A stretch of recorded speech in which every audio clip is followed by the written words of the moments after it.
We will go ahead and get started. Mr. Smith from Rama is here, but I have been requested to get this done quickly today to meet some scheduling issues. So we do have a quorum now. The second item is approval of the agenda. Can I get a motion? To approve the agenda. A second? Second. All in favor, please signify by saying aye. Aye. Aye. Any opposition? Being none, that motion is approved. Item number 3 is public comment. Do we have any members of the comment and Mr. Smith is on his way back in, which is good. The record should reflect that. Do we have any members of the public who want to talk about anything that is not on the agenda today? Seeing none, we will go to item 4, approval of the minutes from the September 11, 2019 regular meeting. Does anybody have any comments about the meeting minutes? Seeing none, can I get a motion? So moved. Second. All in favor, please signify by saying aye. Aye. Aye. Opposed? Being none, we can go to item number 5. Mr. Williams is going to present the report, monthly report of the Citizen Advisory Committee. Thank you, sir. We're up here now. We are elevating you to your place of importance. No. Well, thank you, Dave. That means I'm not important. No, you are important. Where's your tea? Hey, Dave, when are we going to take a picture? After the meeting or before? The picture, Miss Williams is not here yet. My understanding is she's on her way. Once she arrives, we can do the picture.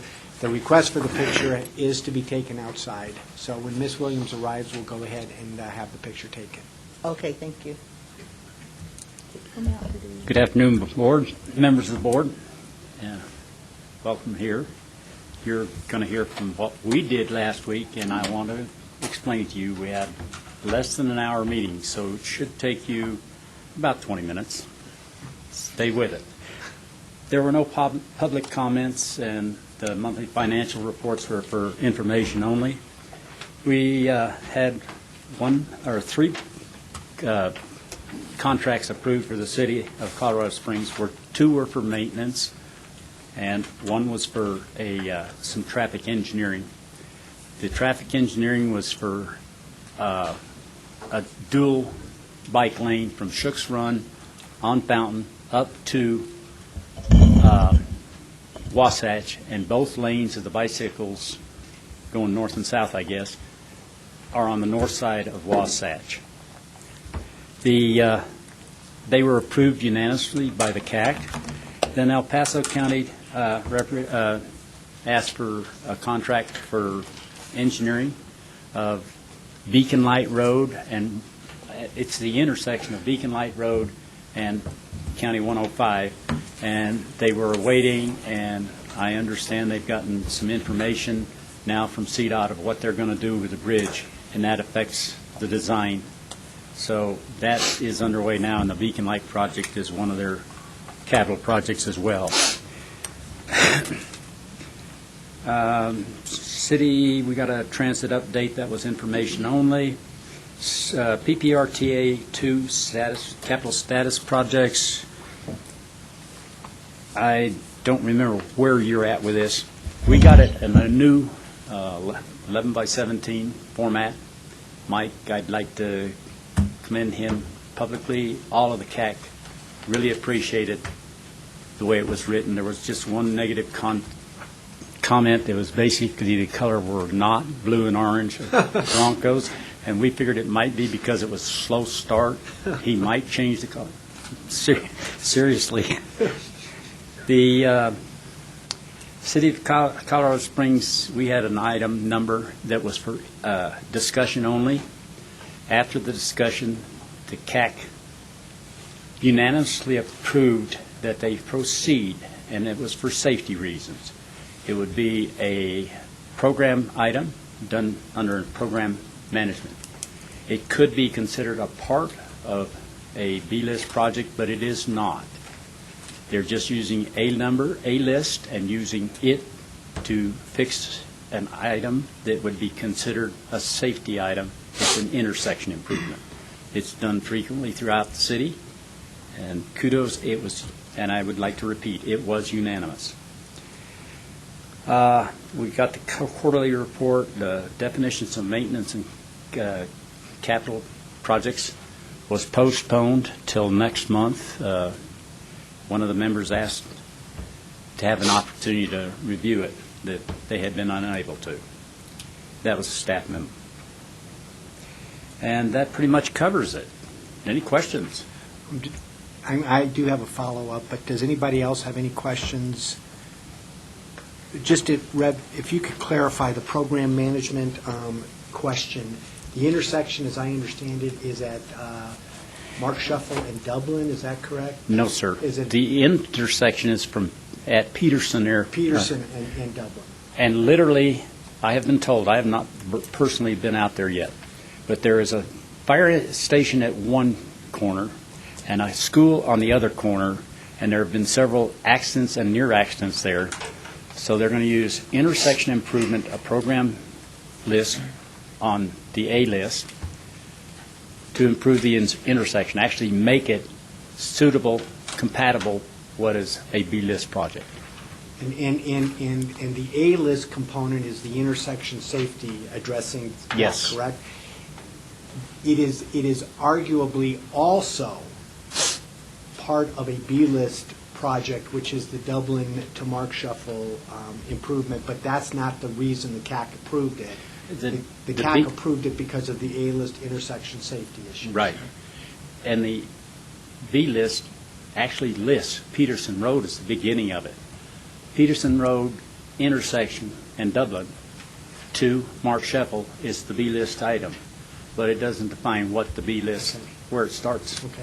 So it's possible that it is both an A-list intersection safety improvement and part of the B-list item, but it's approved under the A-list program. Yes. management. Thank you. Anybody else have any questions? All right. With no further questions, can I get a motion on the Citizen Advisory Committee monthly report? So moved. A second? Second. All in favor, please signify by saying aye. Aye. Opposed? That carries. We now go to item 6A, monthly financial reports. Bev?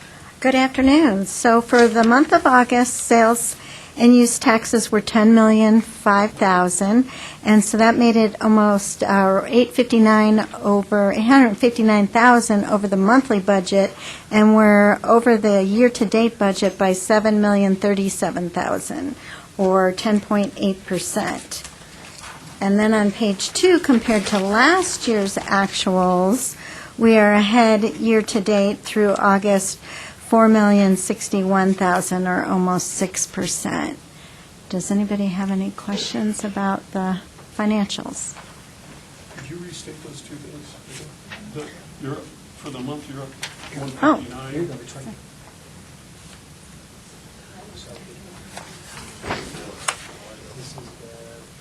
For the year, you're up 7 million. Right. Measure.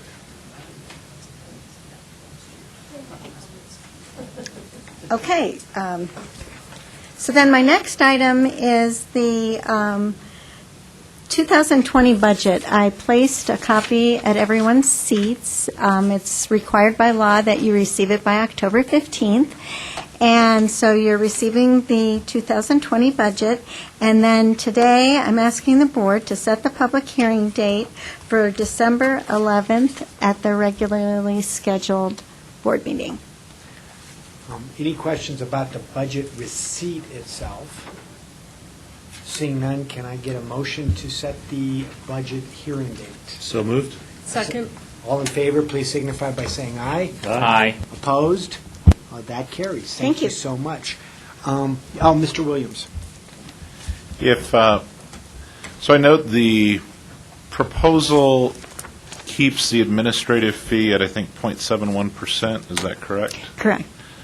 I guess I would like, particularly the city and county, to look at a potential proposal to spend that other 0.29% allowable for administration to begin a planning process for the next RTA, so that we have better estimates, so that we can begin that kind of basic look at design. One of the challenges I think that we have had with RTA 2 is a lot of the projects were fairly nebulous, and so we've not had very accurate predictions on some of them.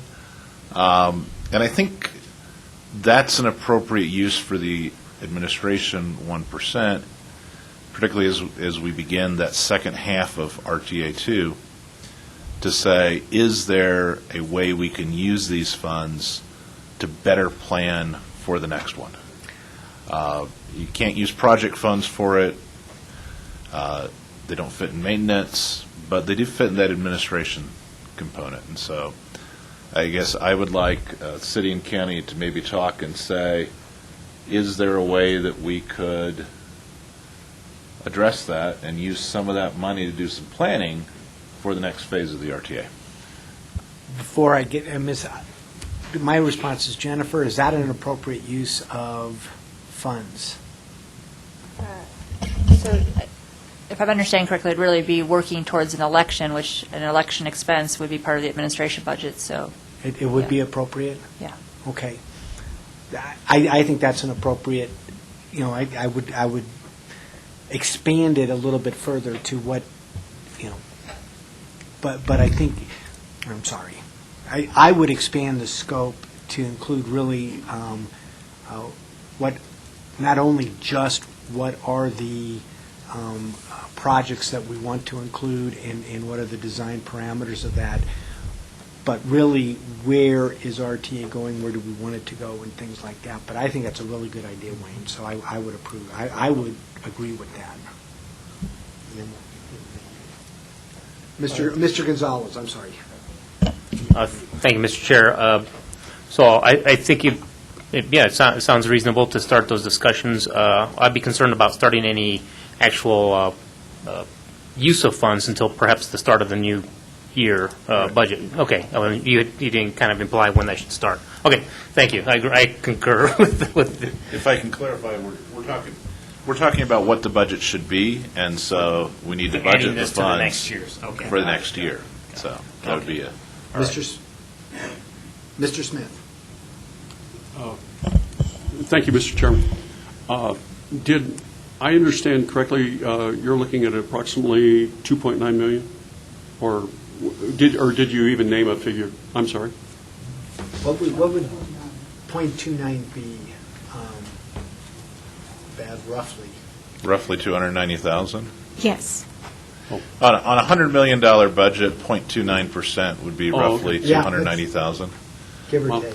So you're talking, you might have an engineer or two that you or We had whether it's internal or discussed external. this with the city and the county at a meeting we had about putting together another A list for the next time that we go out. And we also talked about taking funds that weren't used in admin during the budget amendment process and putting them into that fund instead of dispersing them to 10% transit, 35 maintenance, and 55 capital. Now, at this point, may I add that to the budget amendment? Because if I add it now, taking it away from what we decided sales and use tax would be, it would change everyone's budgets, like all the memos and everything. So that 290, could I add it to the mid-year budget amendment? And then we don't have to ask everybody to change everything for this particular budget. So my question for the city and county would be, as well as Manitou and others, but they're the ones with the most projects, would be, let's see, that would be halfway through 2020 then. So they'd have 2020 and 2021. Is that sufficient time? Yeah, we still got to go and create a list of projects. Right. Yeah. So I think if we plan on putting it in the mid-year amendment, that works just fine.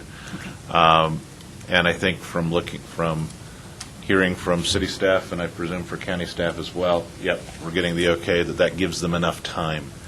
Because if we're talking a 2022 ballot issue, they've got to come up with a list, then look at cost, and so there's a number of steps in the way. But if they know that money is coming in, that helps them plan for And it. we'll have 2019 admin money that's below budget, too, that we can put in there, so. Okay, thanks.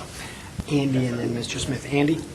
Sure, Mr. Chair. Bev pretty much covered it, but just wanted to amplify that. Bev, Rick, and I had a really good meeting last week with Jennifer Irvin and Travis Easton, really starting to get our arms around some of these issues. And one thing we kind of suggested, we were going to bring this up with the policy group at the November meeting and bring it to the full board, but maybe have a work session in the first quarter of 2020 to get some direction on some other issues that we need to kind of work through for developing that project list, what kind of projects we might be looking at, and just some other stuff where we could use some board direction. But we're starting to get coordinated in that regard, so we'll come forward and talk about this further in November.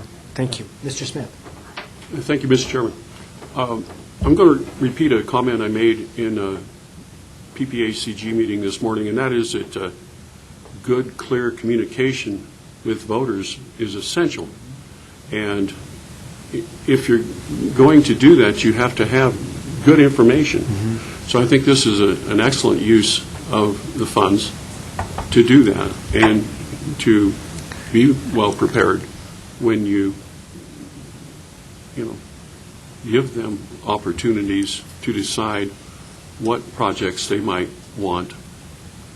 So I think this is something to indeed get behind. Okay. Any other Thank you. comments on this? I see Jennifer Irvin back. I know you're the one who needs to leave at 2:30. Are you doing okay right now? Okay. Then we're going to take a break now since Ms. Williams has arrived to go get our picture taken. My understanding is we need to go outside. So do we take a break now, or is this on the agenda to get pictures taken? All right, we're going to go ahead and take a brief recess. Let's go get a picture.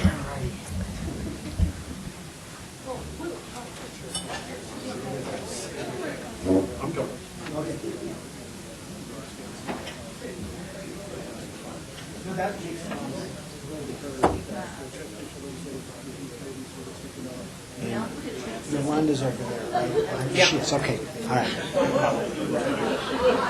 Hit it hard. All right, we will resume the October 9, 2019 PPRTA regular meeting. And we are on item 7A, City of Colorado Springs Capital Maintenance and Public Transportation Contracts. Mr. Chavez.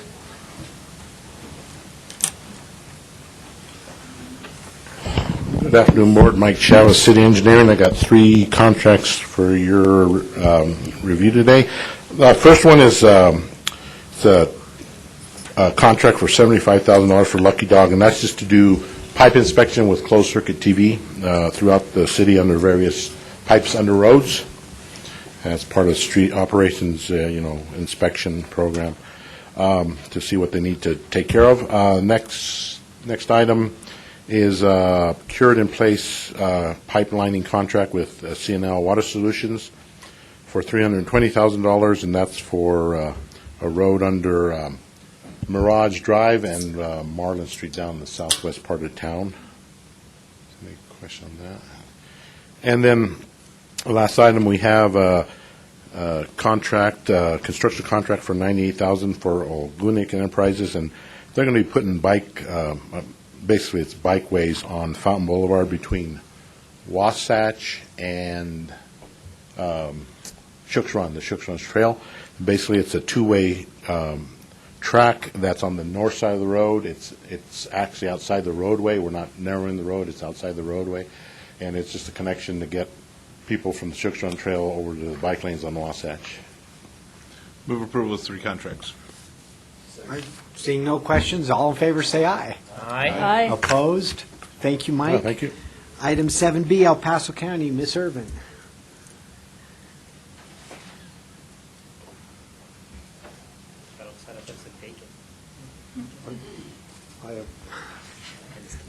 Jennifer Irvin, El Paso County County Engineer. Today we have one item for your consideration, and it's our Beacon Light Road Improvement Project.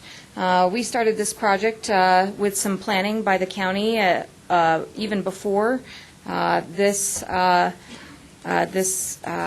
tranche of capital improvements was improved. I think this started with former commissioner, but essentially, we have identified this project for significant improvement. It's a gravel road today in the county, and it's a significant bypass from I-25. So we will be planning to upgrade this road to current county standards to include asphalt drainage, and then intersection improvements up near County Line Road, and we'll be evaluating for other intersection improvements. Just wanted to note, this project, we anticipate to be coordinating closely with CDOT. We anticipate and have gotten word that CDOT is likely going to receive bridge enterprise refunds to replace the County Road Bridge interchange. And so we've been working with CDOT quite heavily, and we've kind of pushed this project to this point because we wanted to make sure that we coordinated the design, because the design of the interchange will affect the intersection of Beacon Light with County Line Road. So we just wanted to make sure that we didn't do anything or design anything that then would be ripped out. So this is really first step, $407,000 for some additional preliminary design beyond what we've already done in-house. And then we will be coming back to you at a future date for final design and then at a next step, construction of this project. Any questions for Mr. Williams? Not a question so much as a comment. You know, the initial ballot issue for the Pikes Peak RTA was saving money, saving time, saving lives. This is literally a very unsafe road because of some curves and because the interchange with County Line Road, or the intersection with County Line Road, is a blind intersection. And so I appreciate you working with CDOT so we get something that works in the future. And I'm very excited to see this come to fruition a mere 15 years after that first resident contacted me. Right? I think the first resident is still alive. He emails me about once every 3 weeks. But I want to move approval of this one, so I'll take the credit in the minutes for moving approval. Well, before we get there, I'm just curious, Ms. Irvin, do you have any sense of a time frame going forward? So, not another 15 years, but we have done already some significant previous community outreach to determine what this road is going to look like. So we don't really need to do a quarter study. In fact, the county staff has already done survey on this project, and we've done some preliminary design. So we're going to do a traffic study to make sure that we capture all the needed intersection improvements, and then we'll be going right into preliminary design and coordinating with CDOT. And so we probably have a 20 to 30% design already complete. So we will be moving forward on this one as quickly as possible. And just to note, we did discuss at our breakfast meeting that we talked about earlier, the county putting together and other entities putting together kind of our projection of our projects in the second tranche, similar to what the city has. And so we'll be doing that as well. And at that time, we'll kind of be lining out what we think those timelines for improvements, especially to this roadway, will be. Terrific. It has been moved and seconded, so all in favor, please signify by saying aye. Aye. Aye. Opposed? Thank you, and we got you out of here in time. Thank you. Item 8A, City of Colorado Springs Transit Services Monthly Update. Mr. Blewett.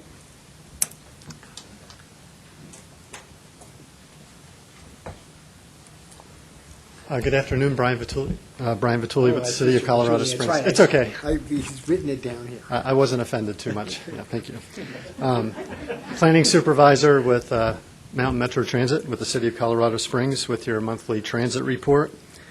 For our fixed route services, we provided about 308,000 trips for the month of August.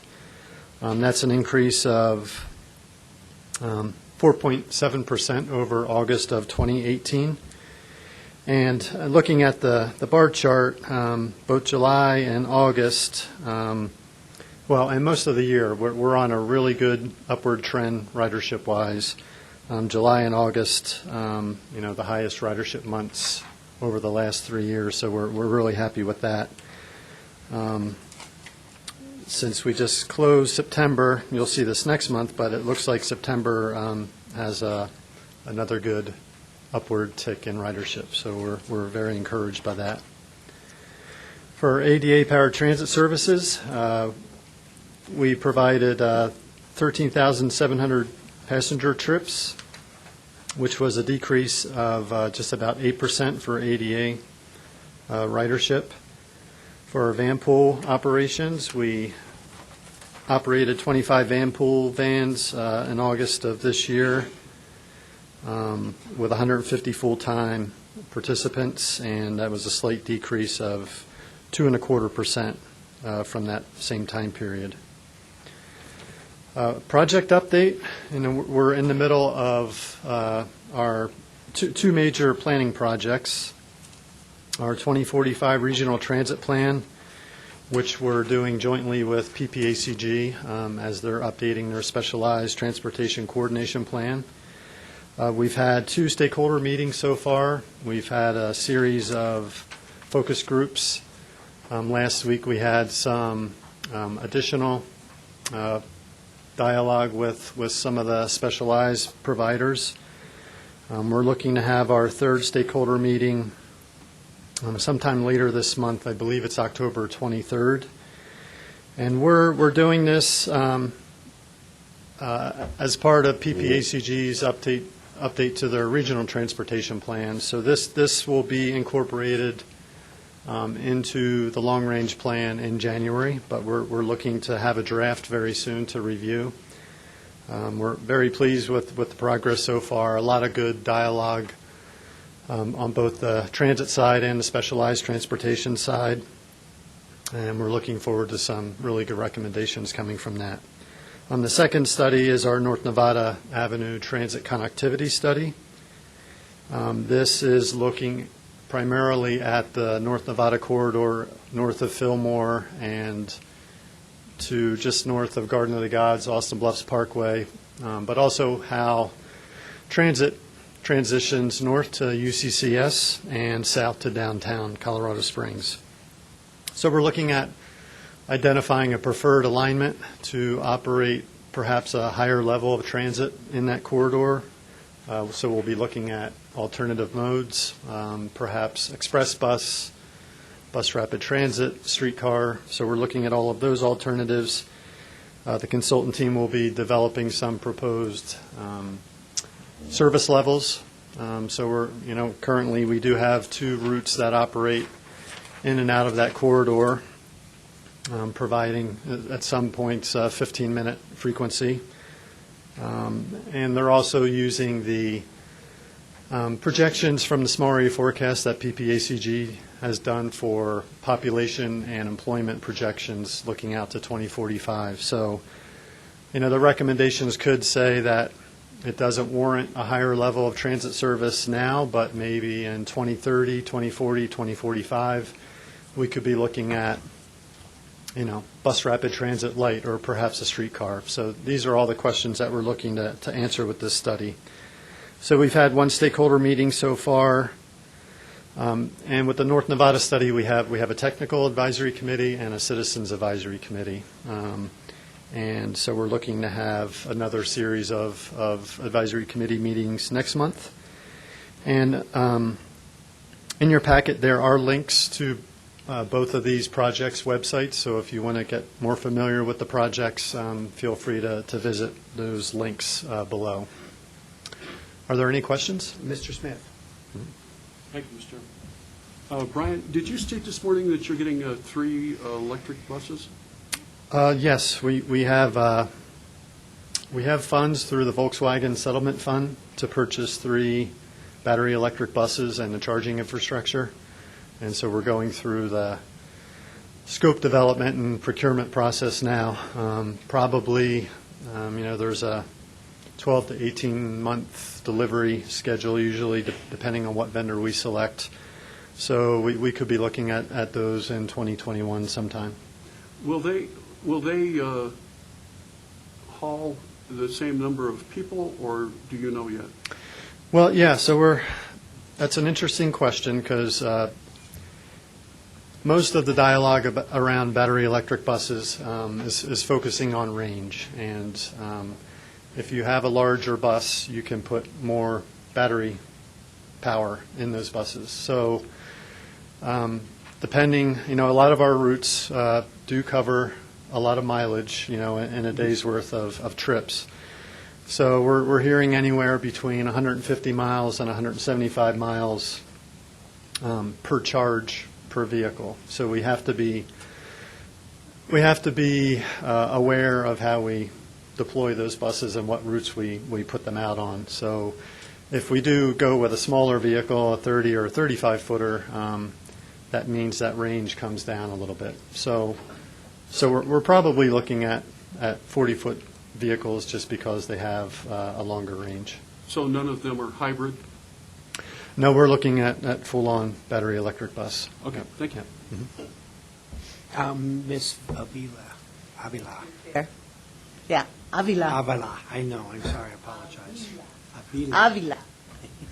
Okay. So do we have any electric buses now? We do not. Sure. Any other questions before me? Mr. Vituli, and if you're not prepared to address this, I can understand because it's a question that I've been... In the mic? It is. The mic is on. I've been repeating this to Mr. Blewett on a regular basis. Two questions. Is this mic on? Where, the increasing number of ridership in Colorado Springs, how does that compare to regionally the use of rapid transit and bus service? How does it compare nationally with that? And do we have an explanation for that, of why we're increasing? I know we have the increased service hours, but anything else? Yeah, there are, any number of explanations that I think all factor into the increases that we're seeing. We are kind of bucking the trend nationally as far as bus ridership goes. 2018, that was the first significant increase nationally in bus ridership since 2015, which was a banner year for high ridership nationally. 2018, there were severe ridership dips in big cities like New York, Chicago, LA, San Francisco, and Washington, D.C. There were some systems like Seattle, Austin, Houston, that have seen some bus ridership increases. But also aligned with that was, total per capita mileage driven on U.S. roads and personal autos was at a highest level in 2018. So there's, relatively low fuel prices nationally, access to cars, very good rates on car loans, enables people to get personal vehicles, a really strong economy. Generally, when the economy is strong, transit ridership takes a dive, and when the economy tanks, transit ridership increases, and so some of the, and then there's also the Ubers and Lyfts that are impacting some ridership on some of the larger systems. I don't think we're seeing that in the Colorado Springs area, because generally the population that rides our services are lower income levels, and the thought of taking an Uber or Lyft for 2-3 times the fare that we charge isn't really logical. So we don't think that that's affecting our ridership levels. But yeah, as you said, we've pretty much doubled our service since coming out of the Great Recession. We've been rebuilding our system smartly. We don't have the same footprint that we did in 2008 and 2009. We contracted that a little bit.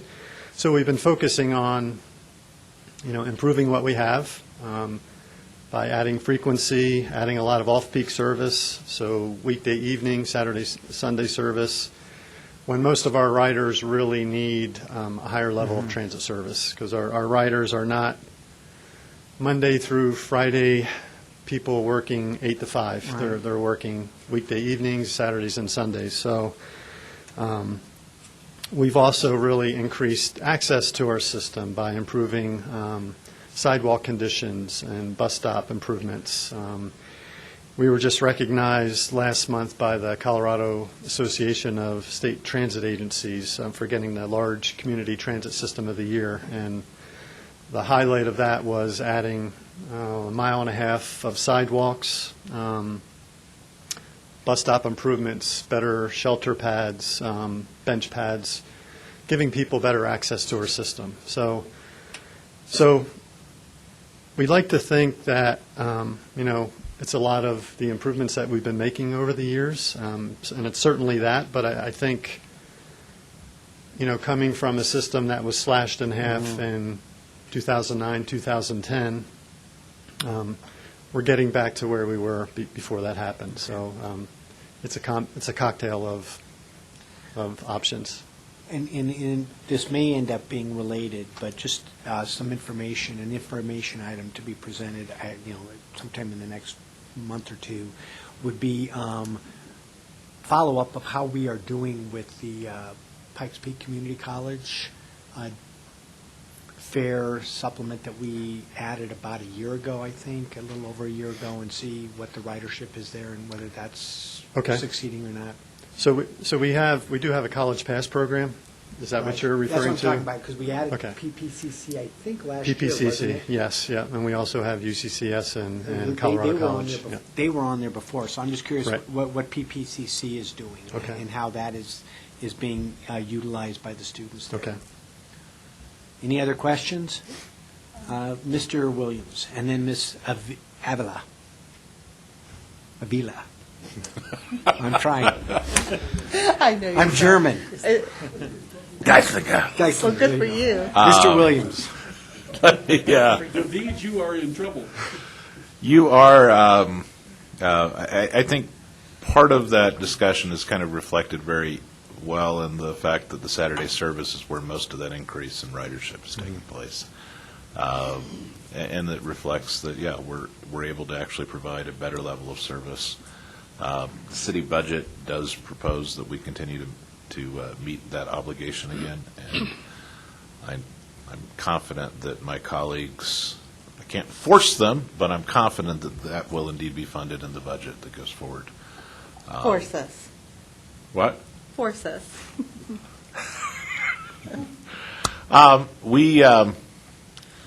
The other factor, which I think is worth noting, is Colorado Springs has had population growth during this time. In contrast with some of the other cities that are not having the type of growth that we are having. And so I think all of those have factors in that. But there's simply more people here than there were last year because the economy is going well. Thank you. Thank you, Chair. So I'm the transit rep for the PPACG, and we're having quarterly meetings, and this is one of the topics that we are going to talk about, the ridership from the different universities and colleges here. So I talked to Jen Furt about it 6 weeks ago, and she said there were like 200 students using it at UCCS, so we'd like to see that increase a lot more. But I just have to say, and that's not to you, Brian, but just I still live a mile from my bus stop, and so the mile that I walk is not accessible in some parts. So, the 22 was moved Election Day 2015, and they had put a woman's batter shelter there on Airport Road specifically because of the bus stops. And when they moved in, the same time that, I was going to the bus stop and it was like gone. I was like, oh my God, what happened to it? And so that hasn't come back. And I live in a high density area. And I would bet, I think the reasoning or the justification was ridership, which is usually the justification. So I don't, I would still like to look at that and look at areas that are a mile and more, and that to walk to a bus stop that comes downtown. Now, there's a bus stop that's like maybe half a mile to go to the Citadel, but I have to cross Academy Boulevard. And Puma and I will not cross Academy Boulevard because even sighted people would get killed there.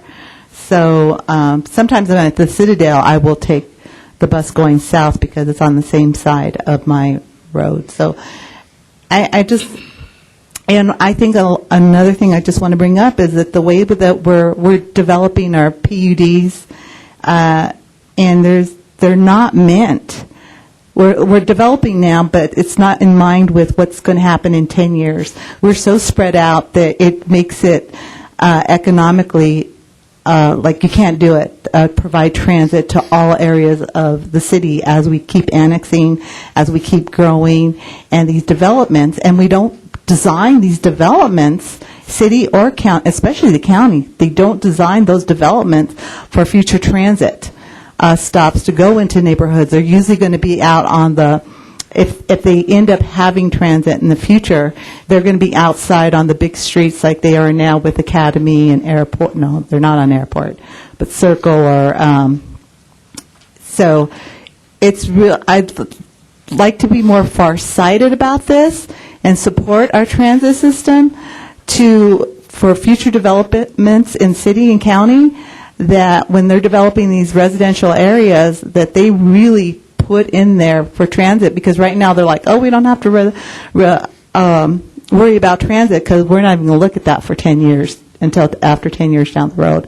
So those are some of the challenges, and I would really like to get a bus stop closer to my house. It used to be just a block away. Anyway, thank you. Thank you for your comments. Yeah, in response to that, we do have an RFP that is out there now, looking at some alternative service models, besides operating a large fixed route bus on major roadways. We're looking at ways that we can get into the community with perhaps some type of different vehicle, some type of different service model than a fixed route bus. So whether it's like a demand response or a deviated fixed route that does have a schedule but has some flexibility to go off into certain neighborhoods for better transit access, we'll be looking at that. I think where this could really help is some of those unserved or underserved neighborhoods where it's not appropriate to run a large fixed route bus in those neighborhoods. But also, we do have some routes that are poor performers, but they provide a lifeline service for some folks. We travel to Security and Widefield. It's not one of our most productive routes, but it's really the only service that they have. So perhaps some type of different service model would work better for a situation like that. So that's something we'll be studying here in the coming months. So hopefully you'll be able to hear an update on that soon. I just want to make a comment, because I also use Metro Mobility, and Metro Mobility has a contract with the Z-Trip, what used to be Yellow Cab, and so I use that a lot. But what happens is that, and I appreciate it, but I call and I have to make that ride, 24 hours in advance or by 5 o'clock the day before. And it's like people know your business, right? They're like, oh, you're going there, huh? And so, I love using the fixed route bus. Because I feel like I can get it whenever I want to get it, and I don't have to tell anybody where I'm going, that I'm going to work at City Council. But it's just, there's, for people that use the bus routes, especially persons with disabilities, so much of your privacy and your freedom is imposed on just because of the disability. And me being able to use the fixed routes more frequently, it just gives me, as a person, that freedom, that individualism, and it it feels good. You feel like, I feel like powerful, that I'm able to just get myself from one place to another and not calling anybody or doing anything like that and just making it happen. So I just wanted the rest of the group to know that. Thank you. Thank you. Mr. Williams. Wanted to follow up on one of my colleagues' comments. In the city of Colorado Springs, we have different levels of density, and people make decisions on where they live in part or where they locate a business or a nonprofit, as she pointed out, based on where bus routes are. So I think we need to be wary of removing service from where it's at because people have made decisions to live there based on the accessibility to transit service. And I think we have to be wary about overexpanding to areas that we can't maintain. Because I think, given the nature of transit and the nature of density decisions that many people have made as to where they want to live, we need to make sure that we are able to continue to provide transit services for individuals who have made a decision to live near that transit line. And so, even in booming economies where there might be more funds, I like increasing the frequency more and making it a more useful system rather than go to an area that then might cause someone to buy a home there and then find out that there's no transit service there the next year when the economy dipped. Because I do think people make decisions based on access to transit lines. Thank you. Mr. Smith. Thank you, Mr. Chairman. I just have a quick one. What's your, I know, like, almost every transit loses money. What's your OR? Our cost recovery ratio? System-wide, I believe it's about 21, 22%. Thank you. Ms. Williams. Just to follow up on Councilwoman Yolanda's arguments there, I was especially impressed when she said the battered women's shelter. Maybe that's something that I know that they don't share their locations, but something, in the future that perhaps someone could reach out to them and say, hey, we want to make sure that we're not moving a bus stop. Okay, thank you. All right, Mr. Vituli, thank you so much. Okay, thank you very much. Item 8B, PPRTA 2, Capital Project Status Report. I think that's you, Rick. Yes. There you are. Where are you? Rick Sonnenberg. Now that we're at the halfway point of our PPRTA 2 10-year cycle, the board has directed that the member government start providing not only their completed projects, but their plans for the capital project for the next 5 years. Mike Chavez has prepared a very nice 11 by 17 that everybody's complimented, kind of the CAC and board and staff. Except for colors. And Jennifer Irvin with the county has promised to provide her projects in the same format for the next quarterly report, which would be in January. And Mike, you provided some additional handouts that we distributed at the places for each board members. Mike, did you want to say anything about those handouts?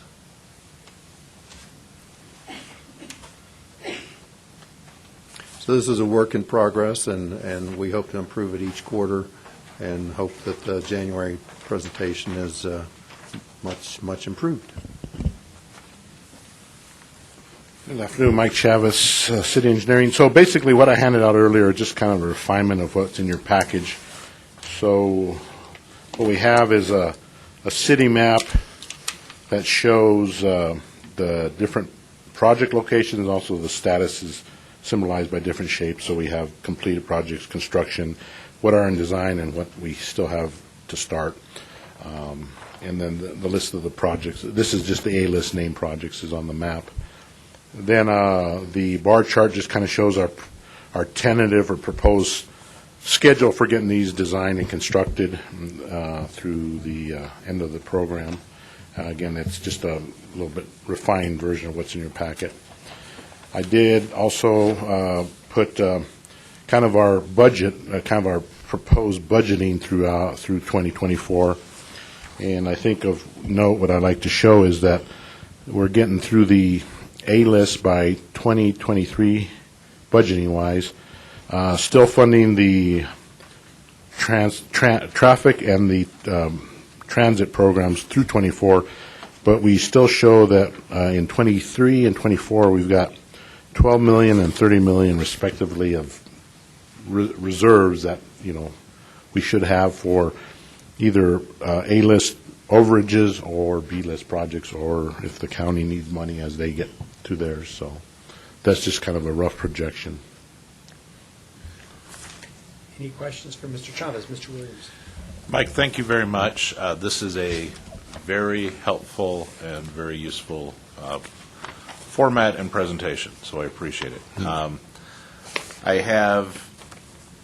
I note there's a couple things listed here in the, I think they're mostly in the study category that are listed as planned but have received funding to date. No, the planned we have not budgeted any money yet. And so basically, the ones that we haven't started yet are, and I think the memo states that we've got a couple of studies and a couple of about 3 or 4 smaller projects. They're bridge projects. Let me look specifically. I know one of the Category B projects in both RTA 1 and RTA 2 is the Briargate Stapleton connection. And it's shown funding to date of $786,000, but it's also shown in the status of simply planned as opposed to, what was the other design or some other process. So I'm wondering when that will actually, since we funded $786,000 for that, when that begins, or And that is a study only, and I think the county's taking the lead on that. And I think we've had money in there. I think we just had it so that we could start it. And I'm not sure, did Jennifer go? She had to leave. But I think I think in her memo, she talks about trying to get that going in 2020. Okay, and the reason that is important, because if that is one of the projects that we actually want to do in the B, with the B funds, we need to have this done sufficiently in advance so we know how much it costs and what we're looking at. So, and it's a study, so it shouldn't take that long. Yeah. So if you can just follow up with her, Okay. if you wouldn't mind doing that. All right. But I like this format. It's very clear then where the money is going, where it's gone, and what our process is to getting some more check marks there. So I appreciate the work you've done in putting this together. Okay. And then the other thing, and this is a new item, the chart that just kind of shows our drawdown, and it's broken down by up to 18 by year. Then we just broke down 2019 by quarter, and then the projections out in the future years. I think the one I want to see, is this the kind of, is this the detail you want? I think what this shows right now is in 19, or prior to 2019, we kind of did our first round of big projects, Pikes Peak, West Colorado, the CFI at Union. So we spent a lot of money, and then right now we're in a lull because we're getting ready for another big round of bigger projects in 20 through 22, and that's Centennial Extension. The Circle Bridges. So we do have some money sitting in our budget, but we're going to be spending those pretty heavily in the next few years. So that chart just shows kind of our projected spending and our projected spending versus the revenues we have, and it shows that we'll be done by pretty much with all but one project by 2023. Okay, and then Rick just handed me, Jennifer said the Stapleton Drive quarter study, they're planning commencing in fall of 2019, so Ms. Williams? I was going to follow up on that. So we did just approve a subdivision out in Falcon that has Briargate. It's called the Ranch. It's Briargate going through it. And I did not notice in the sketch plan it had a roundabout. But also in Cordera, we're putting roundabouts on Briargate Parkway. And so we've got this big space in Sterling Ranch that we might want to be talking jointly about with future developers as well. Because, and Jennifer said, yes, we will get the Briargate study going, get it completed, because sooner I can get people onto Briargate, heading out to Falcon, and then we also don't have to look at immediately expanding Woodman to 6 lanes, because if something happens at Woodman and Meridian, we get backups for hours, and then a lot of traffic, Falcon drivers, go through Black Forest on Shoup. And so I'm pushing Jennifer actively with Commissioner Waller. The sooner we can get Briargate Parkway designed and ready to fund, the happier I am, because it would stop some of our Shoup Road problems. Okay. So, Any other questions before we leave, Mike? I have one follow-up, and it's just a clarification, because during the lunch meeting, Ms. Ivy talked about the need for precision in language. When you talk about A-list completion, you're talking about the identified A-list projects. You're not necessarily talking about program funds, safety funds. No, things no, like this that. is a named project. The named A-list Right, projects is what you're looking at completing, but the other ones, as you've talked about, are potentially ongoing, Yes. identified as events. Yeah, and that's why we categorize those programs versus Program projects. funds. Yes, okay, thank you. All right. Any other questions for Mr. Chavez? Thanks, Mike. I think we're back to Rick then. You'll come back in a second. Okay. Are you done? I'm done. Okay, you're up there still right now then. All right, Mr. Chavez, the item 8C, City of Colorado Springs, Peterson, Dublin intersection. Okay. So, we have a B-list project which is labeled Dublin Boulevard Extension from Peterson to Mark Sheffel. And that's pretty generic. Doesn't really say, does that include, I don't know when this came in the ballot language, if there was no road and we were going to extend it, or if it was the 2-lane now and it was widening. So it was kind of generic, because we knew we were going to have to improve that section of road. We're currently at the intersection of Dublin and Peterson. So right now, the B-list would go from Peterson here to Mark Sheffel. What we're having right now is at Peterson and Dublin, we've got a lot of growth, a lot of backup congestion, and we're needing to make some improvements there for safety reasons. We have the fire station to the north. There's no signal. So we have done a plan to improve this intersection and basically we need to add lanes and add the signal to it. And this is a sketch. So here's Peterson. We would basically widen out to the west a little bit. So, about, I forget, several hundred feet. Then there's a transition piece. And then we'd widen to Mustang is that Mustang Rim or Ridge? And then east of there, we would just have about 400 feet of a transition on the north side, so that it lines up with the intersection. The two intersections are pretty close.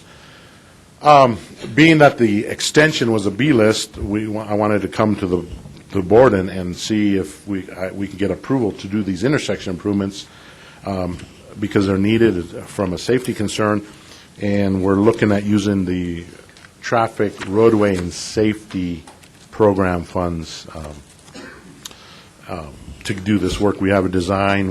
I don't know if it's fully finished, but we're close, and we'd like to go to bid sometime soon, but I kind of needed an approval from the board as if this would be allowed.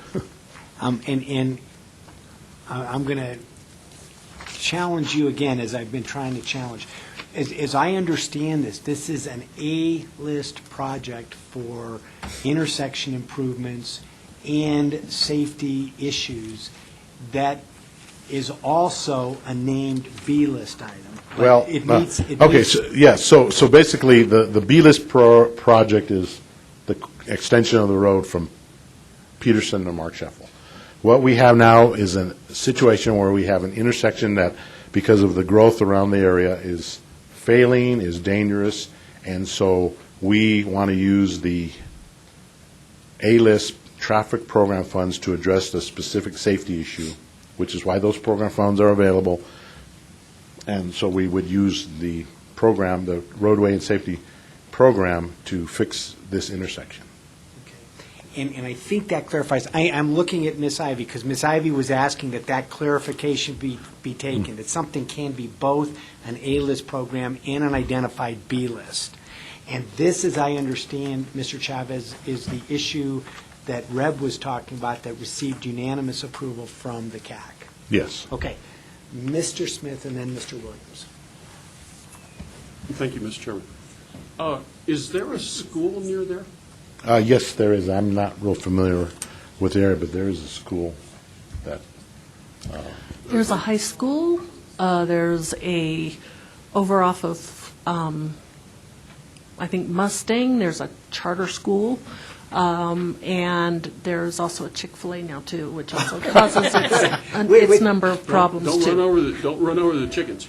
Yeah. Chick-fil-A is very crowded, aren't they? Well, and the Chick-fil-A, they designed very well so that it could handle traffic, so. Okay.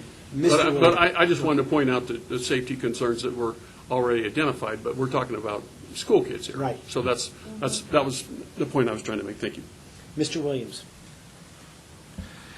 Mike, let me ask all of this is a fairly new area in terms of construction, right? Yes. Yeah, the southwest corner is Imagine Classical Academy. The northeast corner is Fire Station 21. So I guess my obnoxious question is,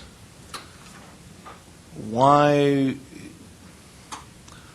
wasn't, how, I'm not trying to blame anyone, but how did we get to the point where a brand-new area, a relatively new area, isn't functioning? Did we not make the right land use decisions in this area, and as part of the annexation or subdivision improvements didn't give them the right instructions as to what to build, or that's, I'm confused by this part. I understand when we go back and place like 5 points and say, hey, we've got to go back and redo things because that's been there for 100 years and it doesn't work anymore. But this is new enough that I guess I'm a little concerned that in the subdivision approval process, we didn't have better foresight here. And do we know what happened here? I really can't answer it. I know that there's tremendous growth out there. There's kind of some leapfrogging, so stuff's getting built kind of outside the periphery of the main arterials, and I'm not real sure as to what the requirements are or how the city and county's platting and development requirements are. I think they're, quite honestly, and this is my personal opinion, I think they've kind of been a little lax, and I think we're moving toward making sure that we don't run into the situation, but I think that's a evolving political thing, and I'm going to stay out of it. Okay. They just asked me to go fix this road, and that I can do that. Right. So I appreciate that. If you could pass that on to Travis, ask him to visit with Peter Wysocki, our development person, and figure out, did we do something wrong, and how do we avoid doing that in the future? Because these are new enough that I'm not sure this was all unanticipatable. And so I would just like us to, and it could be maybe the school placement combined with the fire station caused some things that we weren't anticipating, and we didn't know the school was going there. But if you could just ask Travis to visit with Peter and have one of them get back to me. Okay. I can do that. And I would like to hear that, too, as well. Mr. Gonzalez. Did you list a cost estimate on this? We're thinking it's about $1 million. Ms. Williams. Just to follow some comments on Councilmember Williams, when you finished North Nevada into Dublin, and then we started the Woodman Road project. Now, if you got to follow this, you started the Woodman Road project, which scared an awful lot of drivers to drive through that. And then on the Walmart on Woodman and Powers, there's a whole bunch of lights now between Rangewood Drive and Powers. So you may have people cutting off the freeway at North Nevada, getting onto Dublin, going over Dublin to get out to Mark Shuffle to head out to Falcon, so they avoid all those lights along Woodman. And people are still terrified of that Woodman Union and intersection, and it's the best intersection in town. It's so easy once you learn how to do it. Yeah, So- and actually, I live right off of Dublin, and,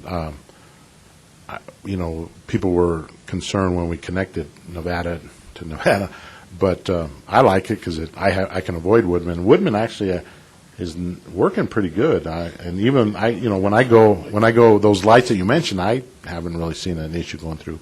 I think as people get used to it, they'll kind of disperse and find out the best route. I mean, like I said, we can't, we don't discourage people from using roads. I know sometimes people will say, I don't want to cut through the traffic, but they are public roads, and people will kind of figure out what's the best route. Any other questions for Mr. Chavez? Mr. Smith? Just a follow-up comment. It's like, I'm beating a dead horse here, but you go back to it and you figure out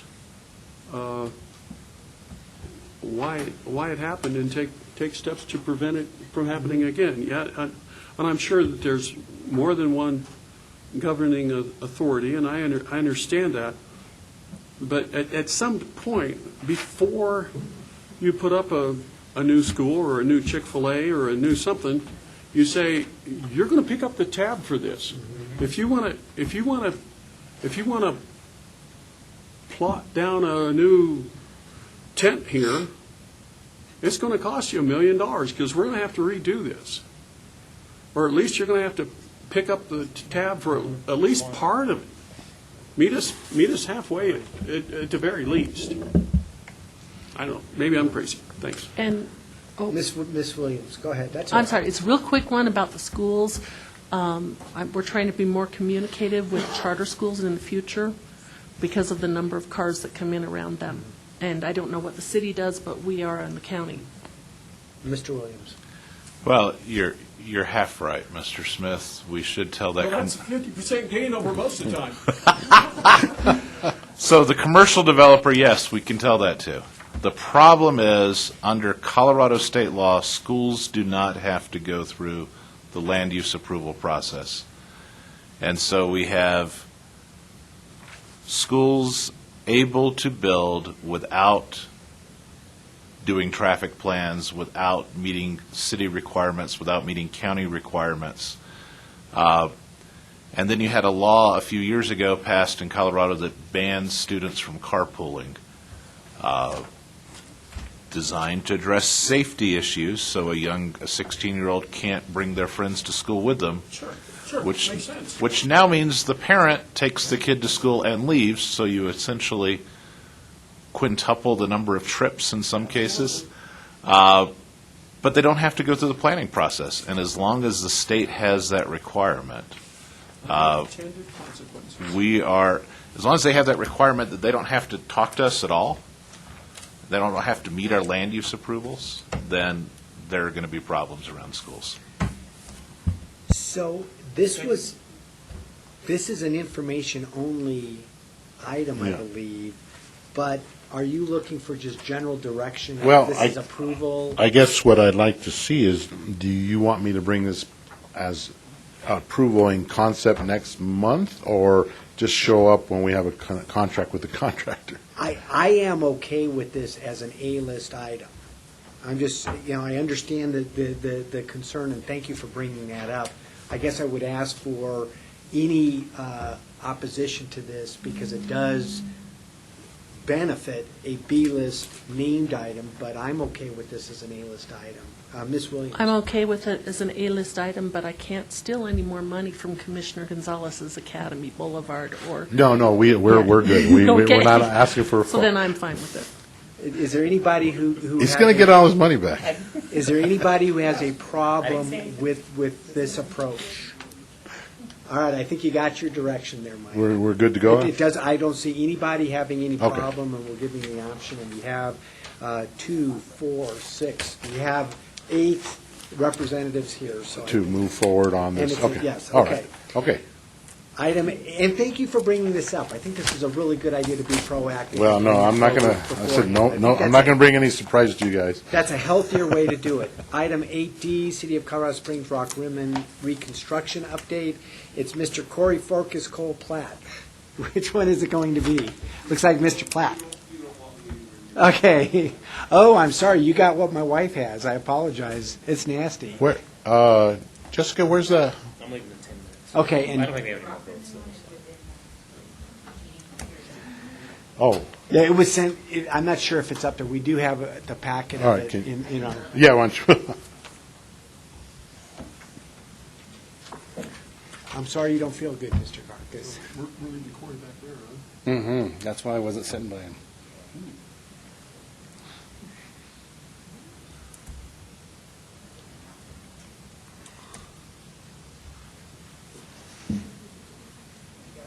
Okay.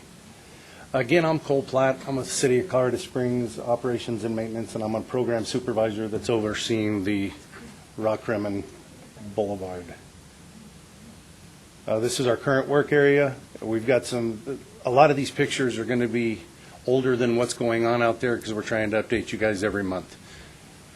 Our work area is from Pro Rodeo to Vindicator. Some of the stuff that we're doing is we're removing, going into the subgrade. Deepest is about 20 inches. We're coming back, putting Class 6 in, going over it with a glass grid, and then putting the bottom mat back on it. We're milling out the asphalt and coming behind with another milling machine or two and getting the subgrade out the same way.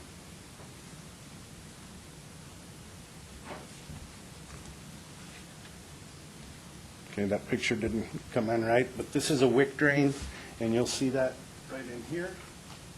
What that is that's a piece of, it's got plastic channels in it. You put it at the top of the subgrade. Before you put your Class 6 on, it should capture that water so it doesn't come back up. This road is probably one of the worst roads I've ever worked on for expansive soils and groundwater issues. You can see the glass grid in this picture. You can see that's going to help us stabilize. We have run into some latent conditions. We have turned the corner and headed back west. We ran into some latent conditions that we're going to have to go with a CTS road section now, which is cement-treated soil. So we're going to go in and mix the soil up, put cement in it, and that'll bridge over our rough subgrade that we have underneath. We are upgrading all the curb and gutter, and we're upgrading ped ramps, sidewalk where it needs it. We're not just tearing it out and putting it back, but we've identified the things that need to be done to get proper drainage, and we're going in and getting good fall on this to get that water underground as quick as possible. Does that include better cement in there now than what originally was there? Or just the way you're putting it in? Just the way we're putting it in. The cement that we're not taking out, the curb and gutter we're not taking out is still structurally and still serving its purpose. So we went through and done takeouts on it, marked everything out that is either holding water, because we don't want that water next to our roadway section.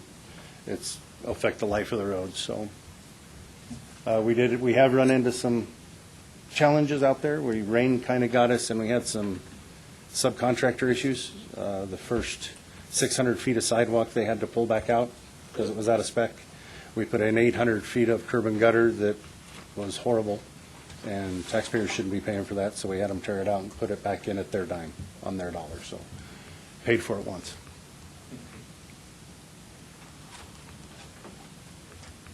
This is some of that curb and gutter that I'm talking about. We have been doing a lot of machine pour out there, so if you live up there, there's a curb machine that we've been utilizing and just doing the tie-ins at the corners.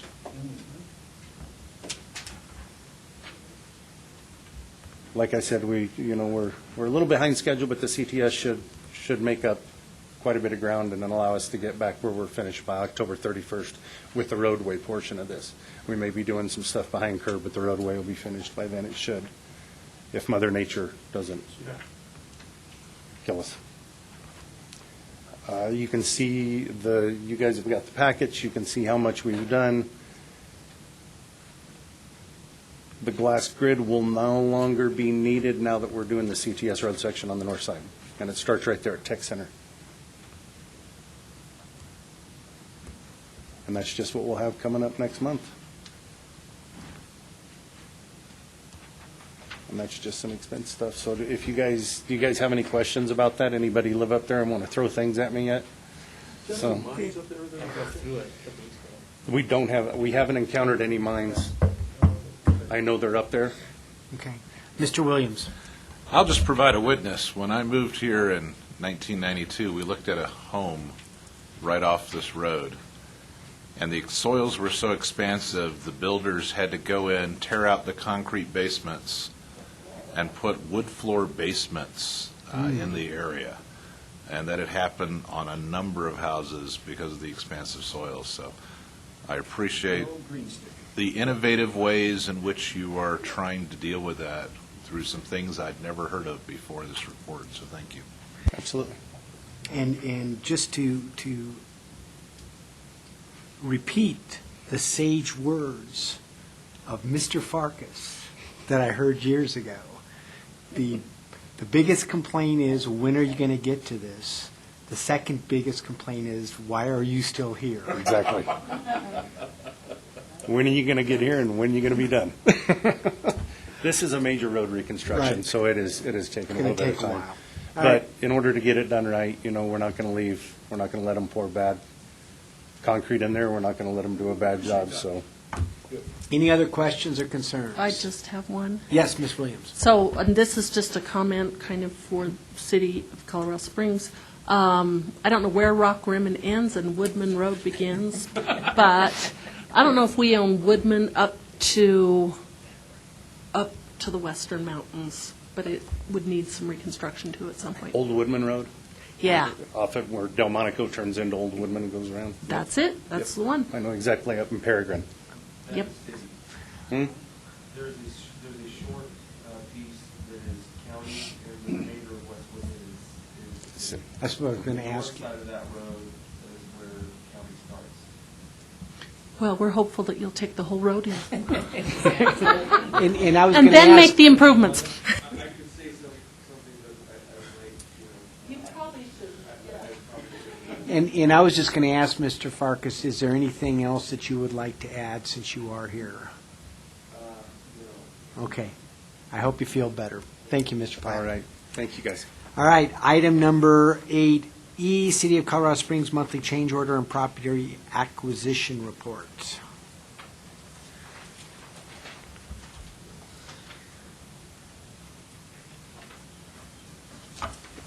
Mike Chavez, City Engineering. Just informational item. Is there any questions on the change order log? Any questions? Thank you, sir. We will now hear from this representative of the City of Manitou Springs, Rick Sonnenberg. Just an information item. This is the quarterly report from the City of Manitou Springs that was tardy from last month when you received the rest of them, and that was due to staff turnover at Manitou Springs. Any questions that may or may not be able to be answered? Yes. All right, item 9A, appointment, reappointment process for Citizen Advisory Committee members. Rick. Each year in the fall, about one-third of the CAC members' terms are up in December 31 of each year. That's by design. The original CAC bylaws that were board-approved designed this such that about a third are up each year on a three-year cycle. So in your packet, we have one CTAB member, one HAC member, and a Manitou Springs CAC member, and a Town of Raymond member whose terms are up December 31. So those four need to pursue reappointment if they so choose from their respective member governments. Then the at-larges, items 5, 6, and 7, or CAC members number 5, 6, and 7 on my memo, those are subject to board review and approval by the CAC bylaws. And Gene Bray is coming in to the end of his first term, so he can request a reappointment. I've notified him that he needs to take some action if he would like to request reappointment. With regard to Jim Godfrey and David Chestnut, Jim Godfrey is coming up to the end of his second full term. Per the bylaws, the at-large and at-large alternates do have a two-term limit. The CAC members from the member governments do not have term limits. They have terms, but no term limits. So Jim Godfrey is not eligible for reappointment to his at-large regular position, but he can apply for an at-large alternate position, and likewise David Chestnut, who's term limited as an at-large alternate, can apply for the soon-to-be vacated at-large regular position of Jim Godfrey's. So they can request each other's terms. That's been the history of the PPRTA for the 14 years, is that these can take place. So I've heard from Jim Godfrey and David Chestnut that they would like to request to each other's positions as of January 1, but I haven't received anything in writing from either of them or Gene Bray.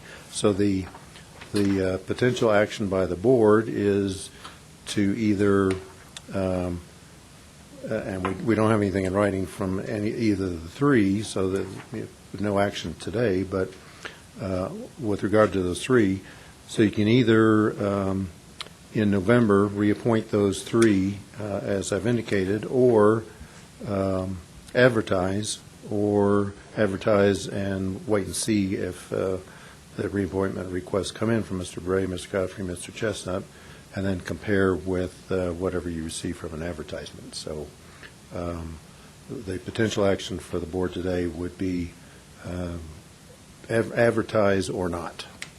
Mr. Smith. Thank you, Mr. Chairman. Could Jim represent the town of Fremont? Yes, that's been the past practice of the board, is to allow CAC members whose terms have expired as at-large alternates to go to other member governments to be appointed.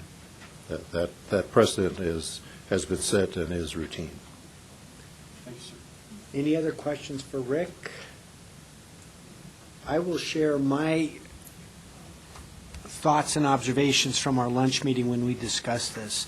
In the last year plus at the city, in the boards and commissions that I've been involved with, I have seen a noticeable, and it may be anecdotal, but I have seen a noticeable uptick in citizens who are interested in participating. I would hope and I would encourage citizens who are interested in participating to put their interest in for the PPRTA. My suggestion is that we advertise. It doesn't preclude any current sitting committee members from seeking reappointment. I think they've done a phenomenally good job and have been phenomenally committed in doing their job. But I think it would be a good idea to cast the net wider, if you would, and see what we catch. I appreciate that. We just Mr. Smith, yeah. If you can put on the speaker so that you can. I appreciate what you're saying. We just small town, and we struggle to find people that are willing to step up and make a 40-mile drive to attend the meetings and stuff like that. So while we'd love to find somebody to fill that role, and if we do, great. Mm-hmm. But I'm trying to find another card to play if we don't. Right. Thank you. Mr. Williams. I think it makes sense to advertise, and absolutely nothing. I think we have some phenomenal people who've been there, but part of the idea with term limits is to get some fresh ideas on occasion, but I'm not going to appoint someone new just because they're new if they're not qualified for it. Right, I agree with that. So I agree with our chair's suggestion is let's see who applies and go from there. Mr. Smith? Thank you once again. We have a CAC position that has been posted both on our town board and also at the post office, which are our two official posting places. And that's been up for several months, which has gone wanting. And so we think we have somebody, not from our area, but we think we're going to find somebody to fill that position, but not as of yet. So, And this is the apples and oranges. I think that the member jurisdictions have to take care of right. that. And then there's the board at large, which is what we're talking about, I think, is the board at large. Yes. Yes. Right. So we, we'll, as is the power of the board, we will bring somebody, and then the board has the power to approve or disapprove that. No, from the member governments. The member government will make decide and just inform us. Right. Yeah, and then you have the power to. It doesn't have to No, be. no, we do not. The board has the authority for 3 at-large. This cycle, yes. This cycle. So there's 3 at-large board appointments that we're talking about. Rama and Colorado Springs, the member governments have their own responsibilities. The member governments get to choose who Yes. the representative is from the member governments. Yes. Okay. Then the board gets to wrestle amongst ourselves to see who's going to be on there. Okay. Hopefully. Any other comments? Any disagreement to posting and seeing what we catch? We will advertise. We will advertise. Thank you. Staff Field Review Report, 9B. Rick? Just information of what I drive around quarterly and confirm of what the member governments say that they have constructed in the quarter. So it's just my field confirmation, just information. Any comments or questions? Thank you, sir. Item 10, PPRTA member announcements. And I do not believe there's any reason for closed session, Jennifer, is none? Okay, so item 11, adjournment, thank you very much. I tried to do faster, but.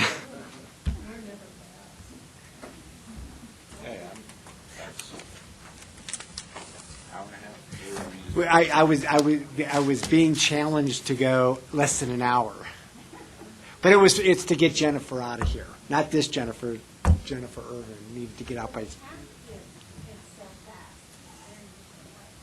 Yes, thank you. Go to the morning meeting. I think not.